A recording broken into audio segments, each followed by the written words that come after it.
선관위는 참정권 공백 상태에 놓인 코로나 확진자에 대한 대책을 즉각 마련하시기 바랍니다.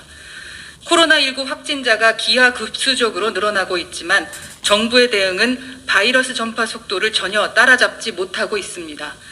대선에서 국민의 선거권을 보장해야 할 선관위 역시 예외가 아닙니다. 사전투표일과 본투표일 사이인 3월 6일에서 9일에 코로나 확진 판정을 받으면 선거에 참여할 수 없게 된다고 합니다. 현재 규정에 따르면 코로나 확진자는 우편투표나 생활치료센터에 설치된 특별 투표소를 이용해 선거에 참여할 수 있습니다. 그러나 이러한 방편도 사전투표 제도에 제한되기 때문에 사전투표일이 끝나고 난 다음 확진 판정을 받은 사람들은 선거에 참여할 길이 막혀버리는 것입니다.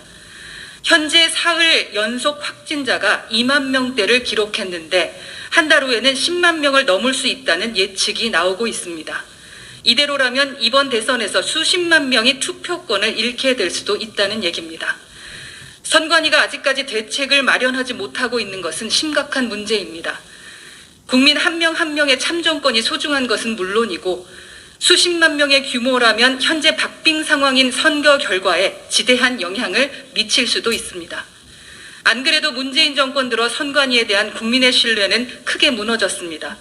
사전투표에 대해서는 일각의 의심이 끊이질 않고 지난 재보궐선거에서는 TBS의 일합시다 캠페인에 대한 판정 등 편향된 태도를 보였으며 최근에는 조혜주 상임위원 알박기 논란까지 있었습니다.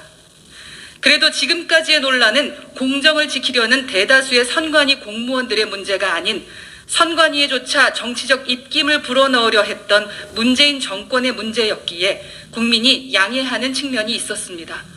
하지만 지금 코로나 확진자의 투표권 상실 문제는 결이 다릅니다. 이는 국민의 기본권을 전면적으로 빼앗을 수 있는 일이고 선관위의 태도와 능력에 대한 국민의 근본적 신뢰가 걸린 일이기 때문입니다. 더욱이 정권 교체에 대한 국민의 여론이 압도적인 상황에서 선관위가 국민의 투표권 보장에 소극적이라면 지금까지와는 차원이 다른 편향성 논란까지 발생할 우려도 큽니다. 선관위는 지난 총선이나 재보궐선거 당시 확진자가 하루 수백 명 발생하던 상황에 비춰 대선을 준비해서는 안 됩니다.